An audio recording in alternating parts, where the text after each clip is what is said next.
Hi everyone, before we start this week's show, which was recorded live in Uffculme, we want to let you know how you can come to one of our live events. Yes, we have a website. It has all of the places that we're going to be in the upcoming months. Some of them will be in the UK and Ireland. For the rest of you living in Europe, we are going to Gothenburg, Stockholm, Oslo, Amsterdam, Groningen, Geneva, Copenhagen and Antwerp. And this is very exciting. We've just announced 2 more dates. Can you guess where they are, Dan?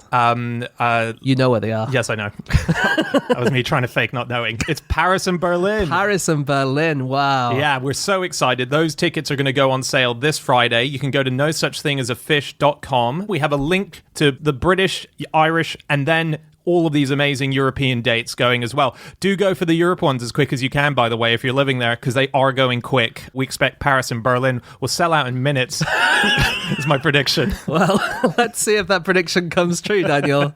But no matter what, we hope to see you there. Anyway, I hope you enjoy this week's show. Again, recorded live in Uffculme. Okay, on with the show. On with the podcast.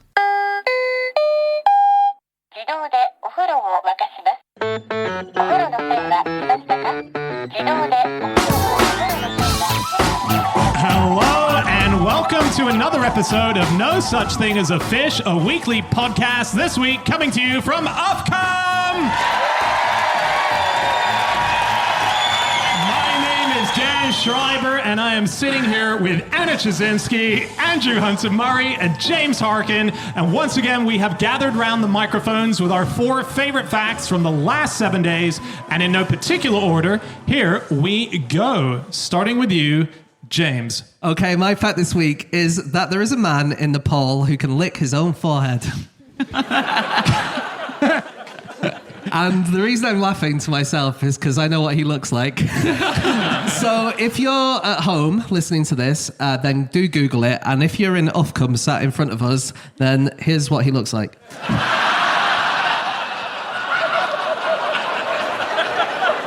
We told you at home it was worth Googling. It's so weird. It's amazing. What's so bizarre about him is that when you hear he can lick his own forehead, you immediately think, oh my God, he makes his tongue really long. And little do you know, he makes his face really tiny. Yes. Well, it's a little bit of both, because he does have a really long tongue. You can sometimes see pictures where he sticks out. It's really, really long. He's a 35-year-old bus driver from Ulabari in Nepal, and he says that he tries not to do this too often because he scares the children. Yeah. Well, he says he's not been allowed to do it at work when he's on the bus. Yeah. He says that the children get scared, and then he talks about adults. He says even adults can lose consciousness when they watch me in action. Oh. But can you guys lick your nose with your tongue? No. It's quite rare, isn't it? Oh, wow. Wow. Again, at home, just Google pictures of people licking their nose with their tongue and you'll see what that is. It's, I didn't realise it had a name, so 10% of people can do it, including me. But it's called the Gorlin sign. Didn't know it had a medical term. Have you ever tried doing the full forehead? I think I have to work up to that. Okay. It's really interesting though, because so this guy is kind of gurning. Yes. Are we saying it's gurning the sport where you scrunch your face into an amazing shape and you surprise people and win awards? Gurning the sport. Gurning, yeah. the Olympic sport of gurning, yeah. So at the British and world, obviously, gurning championships, because nowhere else does it, makeup is banned, but manipulation of false teeth, if you have them, is permitted. Oh. Yeah, and it really helps if you don't have many teeth. So this guy in Nepal has only 1 tooth, I believe. Oh, has he? Yep. Okay. Yeah. Okay. Yeah. And there's a gurning world champion called Peter Jackman, not to be confused with Peter Jackson, who he's won the championships 4 times, and he had all of his teeth removed so that he could improve his technique. Really? Yeah, really? Yeah. There's an organizer that said age definitely helps in the competition because your skin is much looser when you age. It allows you to manipulate and crease up in ways. So you have an advantage if you're older. And I should say this World Championship or British Championship for the whole world, but only British people take part. And in fact, only people from Cumbria take part. Even the people of Devon look down on the... I'm joking. You know, in 2014, the 2 runners-up were both Swedish. So, were they? Yeah. Oh, okay, I didn't know that. But it takes place in the Egremont Crab Fair. and they say it's been happening since 1267. The fair, it seems, might have been happening since then on and off, because we know that King Henry III granted a royal charter for a fair. We think probably the gurning hasn't taken part for all that time, although there is a newspaper article in 1852 that says it's an ancient practice. So it has definitely been going on for a long time. Yeah. Oh. Yeah. I was reading an obituary of a guy called Lenny Wells. This is an obituary in The Guardian. He died in the year 2000, and he was known for gurning in various TV adverts. He was very good at gurning. It said, although he was also a keen rugby fan and devoted family man, it is for the unique rubberiness of his lips and cheeks that he will be most fondly remembered. And there was one, then they interviewed people who'd taken part in contests with him, and one of the guys said, this one time Gordon Blacklock, another competitor I'm sure you've heard of, another gurner, Gordon Blacklock was ahead on points, but then Lenny stepped up and pulled a face like a rhino's anus. I tell you...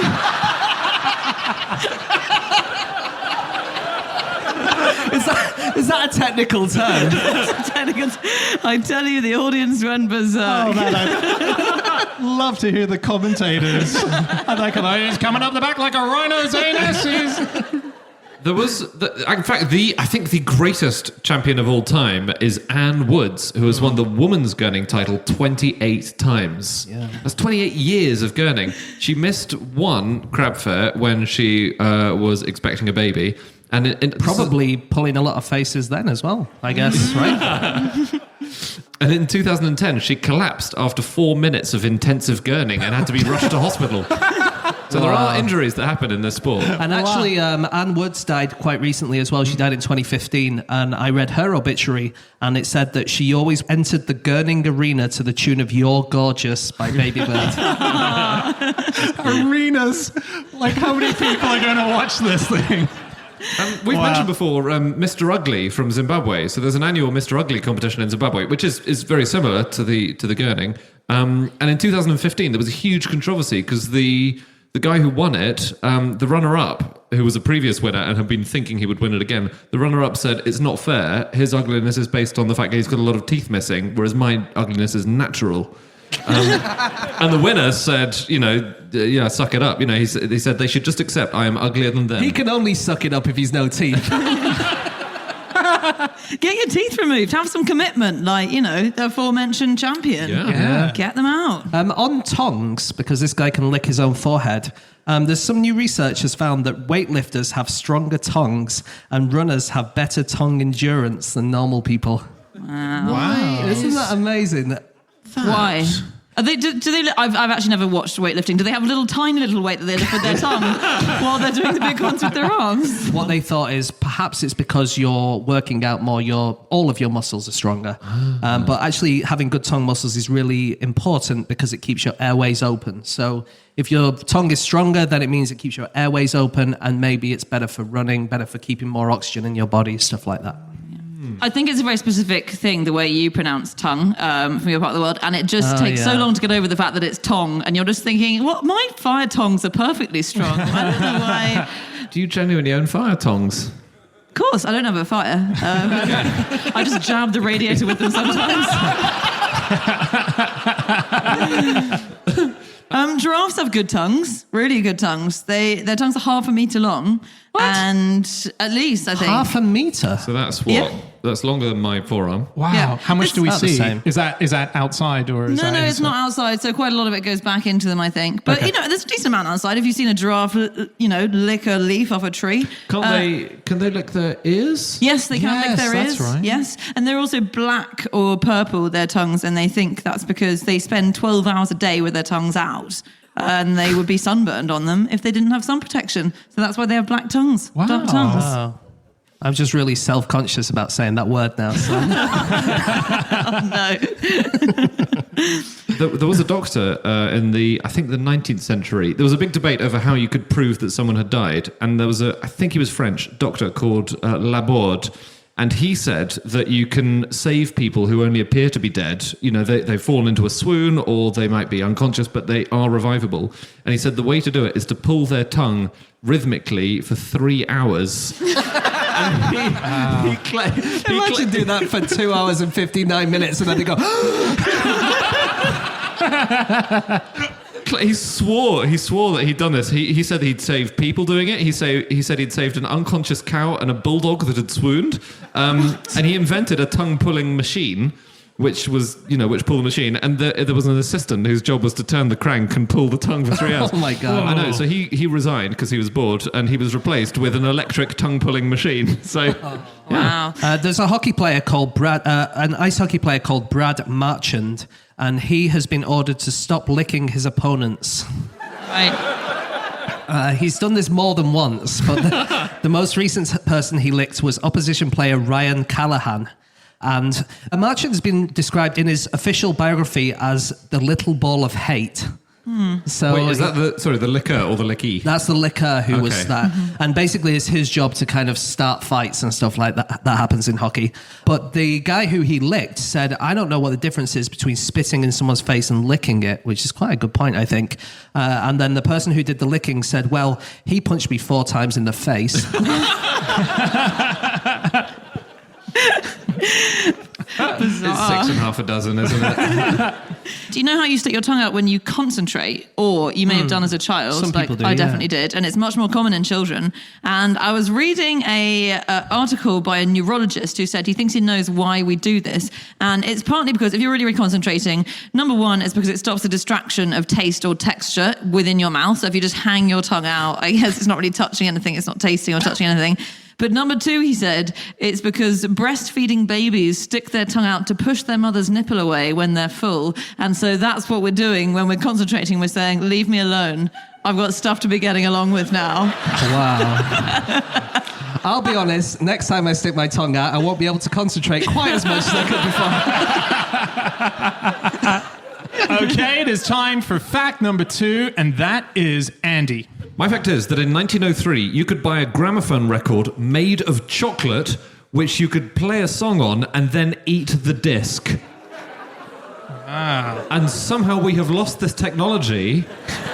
But I think the technology was never great to start with, was it?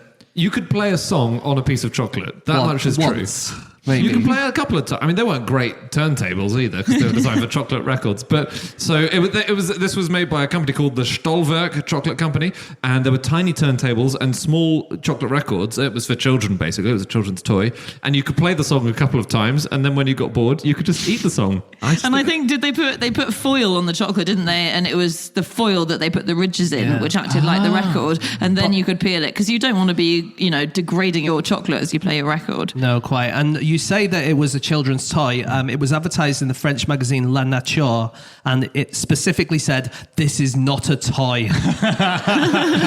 What kind of miserable person do you have to be to pretend your chocolate gramophone record is not a toy? Did it take off? No. Presumably you don't have any chocolate records. Did you think you were the only one in the world who hadn't picked up on this technology? Dan's got a massive hot chocolate record collection. I'm from Australia. Maybe it hasn't reached yet. Maybe we're getting it next year. But sometimes in the annals of history, you can have 50 years of chocolate records. The Beatles were released on chocolate, and then it goes. I think it might have been sort of a limited edition thing. And they tried lots of other chocolate-based things, this company. So they also produced Stolwerk. They produced a chocolate clock and a chocolate train, which I think train was a toy. Not a full-on train. People weren't going around in chocolate trains from Edinburgh to London. What a whimsical world we could have lived in. I'm afraid there's more delays. Someone's eaten the mode of transport again. There must be a better way. All the sleepers are Twixes, and there are Kit Kats for the main rails, and there are little Maltesers puffing out of the train. Oh, nice. Okay. It's nice. We all want to live in this world now, don't we? Yeah, very cool. It's not real. It's not real. But there were toy trains. I'm not quite sure how they worked. But yeah, a chocolate clock, I don't understand how that works, because that's not a very useful clock. That's not going to last a long time. No. So this is why they didn't take off. I didn't even look up what the oldest piece of chocolate still existing is. There must be some. They keep finding, bits of chocolate from the Antarctic expeditions. The Antarctic expeditions, just back to gramophones, there is a gramophone that still is in Antarctica.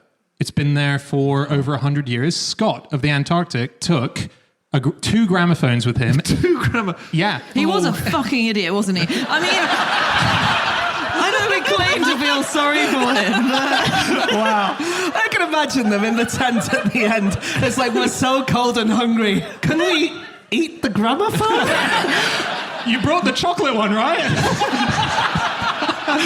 What was he thinking? He brought hundreds of records. That's Scott. amazing. Yeah, and so the idea was, because obviously they were in the hut for ages, so Sherry Gard, who wrote The Worst Journey in the World, he said that after dinner every night, that's when the records would go on. And one was left there, and one made it back. I've seen it. There was an exhibition at the Natural History Museum in London. I went to see it, and they've actually made an album of the best of songs that went along as a record. Whoa. Yeah. But they couldn't play the records when they were out in the middle of nowhere because they had no power. No, because they had Scott's hut, so it was in the hut. So it was before they went properly out into the middle of And nowhere. some of them, you could have wind-up gramophones as well. Oh, couldn't the you? windy. Okay, Captain Oates, I know your hands are very cold, but would you mind taking them out of those gloves to wind up the gramophone just one last time? And then I promise you can go outside. So this is quite a cool thing. You know the new £5 notes, the plastic ones? Yes. Yeah. You can play a gramophone record with a £5 note. As the stylist, you mean? Yeah. Oh, so wow. you set the record spinning. There's footage online of someone doing it, and it doesn't produce a brilliant sound, and you need an amplifier and stuff, but you can do it. Yeah, you Oh, could really? probably use that £5 note to buy an actual stylus. Do you know that? I couldn't believe this. There were basically iPods in the 1920s. No, I don't believe that either. Yeah. Well, The word basically did a huge amount of heavy lifting there, didn't it? What did they have? these were things called Mickey phones or Mikey phones. They were little music players. 180,000 of them were produced in Switzerland. And they were tiny little music players, like gramophones or phonographs, that you could carry around in your handbag. And they measured 2 by 4 inches. And the only tiny thing about them was that they measured 2 by 4 inches when they were packed up, but then whenever you got somewhere, it was quite a complex assembly job to build a 10-inch record player. So it couldn't play straight away. But even so, these That's portable, awesome. That's really cool. tiny little music players. Very cool. Yeah. Yeah, Edison, when he sort of came up with the phonograph, which was the precursor to gramophone records, I guess, he thought that their main use would be, or one of their main uses would be phonographic books, which will speak to blind people, he said, without any effort on their part. Basically a podcast. It's an audiobook or a podcast, yeah. Wow. The phonograph, it recorded as well, didn't it, as playing. I think that was the point of that. And one of the main things they used it for was to record the last words of the dying. Wow. That's so much pressure on someone who's dying to nail your last words. Yeah. And then what if you don't go for another hour? You just Or got to what sit if- silently going... It would also make you very paranoid, wouldn't it, if you just felt a little bit peaky and then your wife started getting the gramophone rigged up in the corner. Honestly, darling, it's a cold. Okay, we need to move on to our next fact. It is time for fact number 3, and that is Chazinski. My fact this week is that in the early 1700s, the most popular British guide to the history, language, and culture of Taiwan was written by a man who didn't speak the language, had never been there, and knew nothing about it. This was in 1704, and I'd say Taiwan, so it was Formosa then, which was what it was called, and it was called The History of Formosa, and it described in huge detail the practices that these people who would have seemed so foreign to the people of Britain, the practices that the Formosan people got up to, their language and everything. It was written by a guy called George Salmanazar, and it was completely fake. He was a white, blonde-haired, blue-eyed Frenchman who'd never left Europe, and no, to this day, we don't really know what his background was or what his real name was, because George Salmanazar was a fake name, and he just made this up. He convinced them that his pale skin and his appearance of being like French and his French accent were because in Formosa the upper classes live in underground palaces, so they never see the sun. So he'd never got. That's a good excuse, though, isn't it? It's really It's really clever. quick thinking, yeah. So he had this big showdown with the Royal Society of Scientists, and they were all questioning him for ages about, right, so, okay, if you really are from Formosa, what about this? So Edmund Halley of Comet fame asked him, how long does the sun shine down your chimneys? And that's a really revealing question. Yeah, but no, come on. Like, if you went on holiday to Spain and they said to you, yeah, but Andy, are you really from England? How long does the sun shine down your chimney? I'd be stuffed, wouldn't I? Exactly. So how's he supposed to know it? Because that answer would have revealed if he knew where it was on the planet. Did he have an answer to it? Or? He said, we have bent chimneys, so the sun doesn't shine down them. Yeah, That's a good answer. brilliant. Spiraled, wasn't it? It was spiraled chimneys. Yeah. Yeah, he's an amazing character. Yeah, he said of Formosa that the men walk naked except for a gold or silver plate to cover their privates. He said that they executed murderers by hanging them upside down and shooting them full of arrows, and annually they sacrificed the hearts of 18,000 young boys to gods and priests to eat their bodies. Yeah. Which people did say to him, if that is true and they sacrificed that number of people, you're not going to have any people left on this small island. And he didn't have a good answer to that. But he said Formosans always sleep upright. And he actually then saw this through because he had to live the habits of them. So He must have regretted that. he used to, I think he sort of sat. So he said a lot of Formosans sleep standing up. And then he used to leave a candle on in his room so everyone could see that overnight he was still erect in his chair because he was a Formosan, so he couldn't sleep in a normal bed. Bizarrely, he said that they all eat food raw, things like fish raw. And he was saying that Formosa was part of Japan, which is a bit weird because it was actually belonged to China then. But he said it was part of Japan. So that's strange that he kind of predicted sushi 300 years before it happened. Well, so he got, basically Formosa was his third go at trying to convince people he was from somewhere else. So he was originally from France. His first bash at it was saying he was Irish. So he would go around saying, I'm Irish. But the thing is, everyone knew the Irish. So they'd be like, oh, so what are you? And he was like, I have no idea. So he quickly, that stuff up on him. Oh, have you been to the Dog and Duck in Dublin? Yeah. Then he said he was Japanese. Right. And then that failed on him as well because Japan was getting too much. People had been traveling there too much. He needed to find somewhere else. Formosa was the third one that he finally landed on, which was useful to him. Another time in Formosa, there was a lot of Jesuits, Catholic missionaries, and they knew everything that was happening there. And so when he came along, they were going, no, really, that doesn't happen. But weirdly, because no one trusted Catholics at the time, they all trusted this one guy over all the Jesuits who were saying, no, this is bullshit. That's so funny. Well, at least the reputation of the church has recovered, so that's something. But we should emphasize that this was a big deal, this book. He wasn't just a weirdo with a pamphlet. This was a book that was so believed that he was invited to lecture on Formosan culture and language at Oxford University. So he invented the entire language, alphabet and all, completely new alphabet. A linguist studied it to see how consistent it was and agreed it was definitely a language, to the extent that it remained in lots of language books until the mid-19th century, and people were still saying this People weren't doing GCSE Formosan, were they? Can I tell you quickly just something amazing about Formosa Yes. itself? So Formosa, now Taiwan. If you were in Formosa, Taiwan, and you dug through the ground, and you dug all the way through the earth onto the other side, the antipode, as it's called, you would land in a place called Formosa, Argentina. Is that right? Yeah, No. by total coincidence. Not by a coincidence, surely. Yeah, by coincidence. Yeah, there's no relation that, as far as we can see, between the two places that you would What? land. Yeah, there's a place in Argentina called Formosa. I mean, let's all definitely Google this after the show. Sure. That is incredible. If that remains in the episode, that means it is true. And that is unbelievable. If not, you're welcome, everyone. An exclusive. It would be around Argentina, so that does make sense. So we're in Devon at the moment, and it seems like Devon is a bit of a hotbed for absolute fantasists. Oh, yeah. Yeah, so Andy, you definitely know about Tuesday Lobsang Rampa, don't you? yeah, I He love was from Devon. Was he? Yeah, so he did a fraud saying he was a Tibetan monk, and that was still happening in the 1950s. He was saying that. He said that he came from Tibet, he made up a language. When they gave him actual Tibetan and said, why do you not recognize this? He said that he'd been so badly tortured during the war, he'd blocked out all knowledge of the Tibetan language. And then afterwards, when they realized he wasn't actually Tibetan, he said, oh, no. Actually, I was possessed by the spirit of a Tibetan monk after I fell out of a tree in London while trying to take a photograph of an owl. Yep. His name was Cyril Hoskins, and he was an unemployed surgical truss manufacturer from Devon. who claimed to be an incredibly ancient and powerful Tibetan monk. And he wrote 15 books. He wrote Travels with the Lama and like Lamas and Dalai Lama. And then he wrote one, Living with the Lama, which was dictated to him by his cat, Mrs. Fifi Grey Whiskers.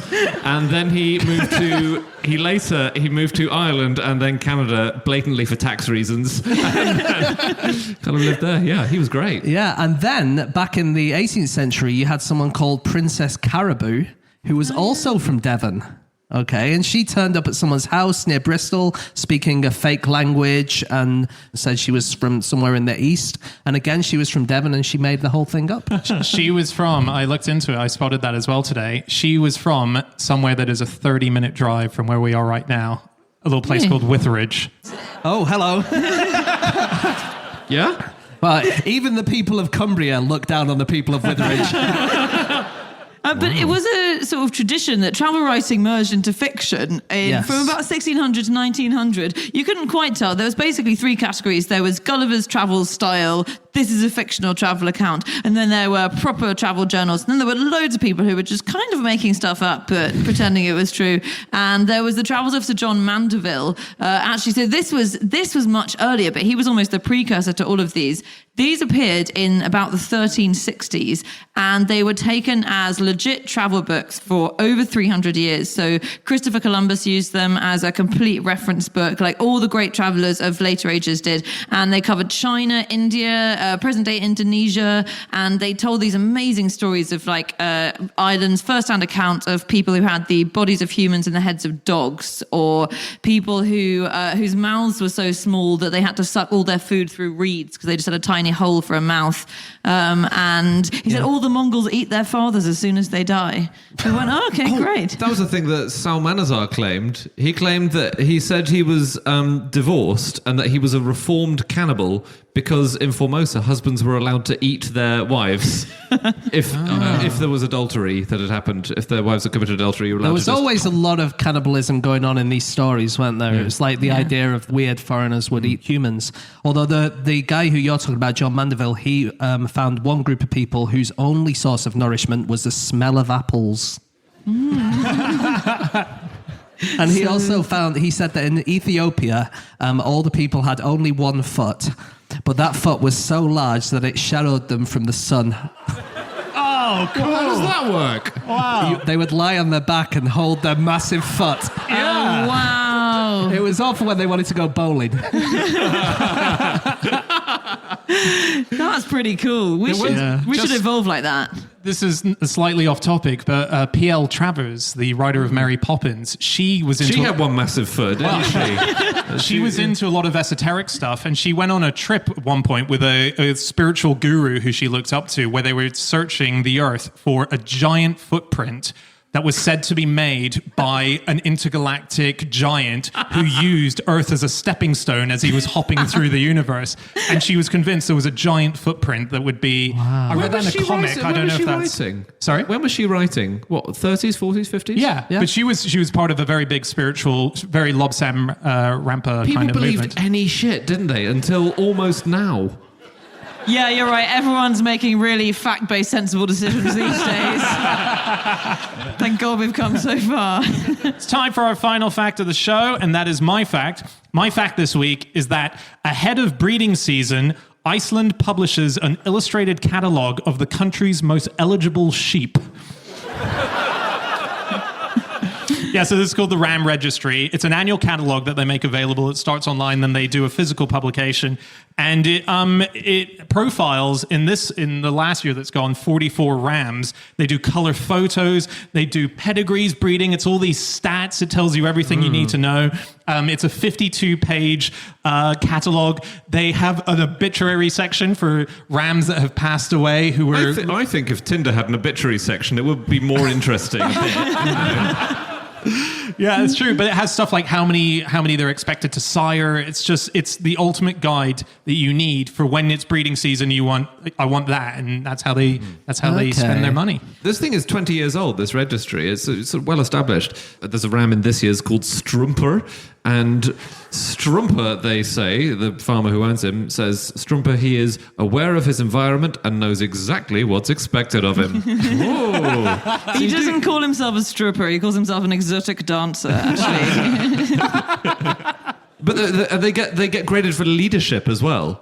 So there are these sheep which are called flock leaders, and they automatically act as leaders to the rest of the flock. And they that's very important because they go off into the mountains, and you need a ram in charge who sort of when the weather's going to be bad, or when they can foretell the weather. So when they think the weather's going to be bad, they lead the flock to shelter and safety. Wow. Yeah. Okay. And the sheep, which are the particularly intelligent subbreed, are called Icelandic leader sheep because they show leadership. Is that why, or I don't think that's why, but it's a very nice coincidence, isn't it? But the thing is, unlike day snaps, they never get to meet the lady sheep, do they? Because basically it's a sperm donor kind of thing. Oh. So even when their swipes on, they're just like, oh no, all you're going to get is my sperm. Oh my God, thank God Tinder doesn't run like that. I've never used Tinder, but is that not how it works? I used to, but I never just popped my sperm in the post to the person who swiped right on me. I think that might be a relief for a lot of women on Tinder. Thank God, a cup of sperm. Just a picture of me with a lot of stamps. I'm ready. First class mail. Wait, is that first class mail both ways around? Hey. But they're into sheep, aren't they, in Iceland? Oh, yeah. Sure They are. have 3 times as many sheep as people, and they have this amazing ceremony every winter. So basically the sheep in Iceland, they have this weird farming system where all different farmers, different herds of sheep are free to roam with each other up on the mountains. So they all intermingle, which is a massive hassle when it comes to bringing them back down to put them in your pen because they're all mixed up. And so they just recruit everyone. So if you're a tourist in Iceland at, pen time, and it's got a name, I think it's called Retir time, and then you go and you help round up sheep, and you have to shimmy them down the mountain, and you put them into this big enclosure with a central bit in the middle, and then they've got little marks on their ears that show which farmer they belong to, and if you see a mark, you grab it by the ear or by the scruff of its neck, you lift it up and you chuck it into the bit of that enclosure. You lift it up and chuck it. You lift it up and throw it. Anna's very strong. All right. The sheep are really, they're really perfect in Iceland, aren't they? They don't have any kind of other genes. They're like, they've been there since the Vikings and they've never had... All right, Captain Aryan over there. No one sullied these genes. Well, this is what they think. They think that because they've been there for the whole time, they're not sullied by any other blood. And in 1878, they imported a single English ram into Iceland, and they had to kill 60% of Icelandic flocks. What? Because they spread disease and parasites to the flocks. English tourists, best in the world. They love eating the sheep as well, obviously, because sheep are eaten. But there's a thing called svith, which is half a sheep's head. That's a delicacy. And they make sour testicles and brain jam. Well, I found out the best way to eat the boiled sheep's brain, which is something that is a real delicacy. And this is because there's an MP, I think he might have been the foreign minister or the home secretary or something. He's a guy called, why didn't I practice this name before I came on stage? He's called Össur Skarfioyensen. Össur Skarfioyensen. Well, I think he's safely anonymous. That's the main thing. He's not sat at home going, why are they talking about me, is he? No, he's not. Wouldn't want to be that guy, whoever he is. But he was, in 2013, he was served some sheep's brain at a party, and he said, "This is amongst the best boiled sheep's head I've ever had. They stuck to my gum as proper heads should." And so that's what they're supposed to do. They stick to the gum. And then he was asked, really, but was it the best? And he was like, okay, look, it wasn't the very best. The head should have been more fermented, because we from the West Fjords prefer our sheep's head so fermented that we can drink the eye out of the eye socket. Oh. So that's what you're going for. Wow. Goodness. In 2018, 2 men in Iceland summoned the police and the Coast Guard after they'd seen a polar bear on a peninsula. And that's obviously incredibly dangerous because they really don't come near humans very often. Eventually, after a lengthy search, the search was called off and the men admitted it may just have been a large sheep.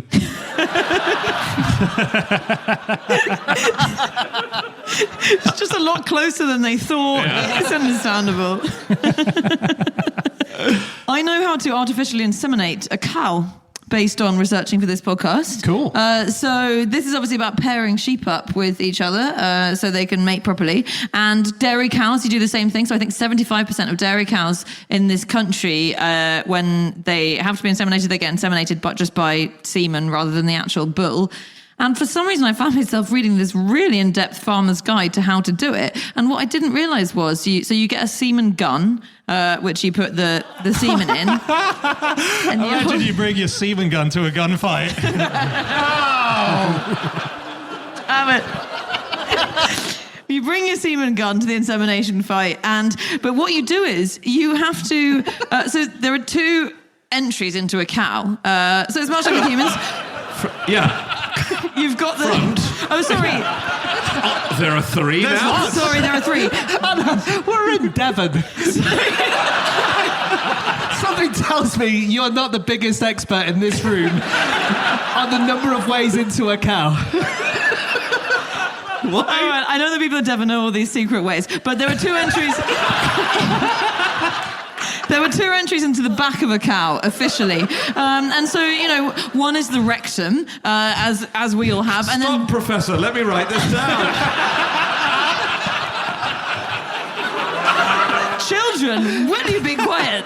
You've got the rectum, and then you've got the sex tubes, and they're different. All right, the cervix. But what you do is, amazingly, when you're inseminating a cow, you obviously have to stick the gun in the cervix. But the way you navigate the gun into the uterine horns, as they're called, is you have to put your other arm that's not holding the gun into the rectum.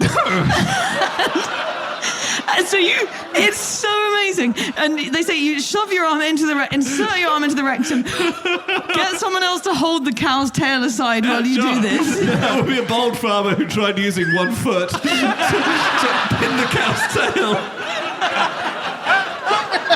This is the worst game of Twister I've ever played. It says left-hand sex tubes. Anyway, look.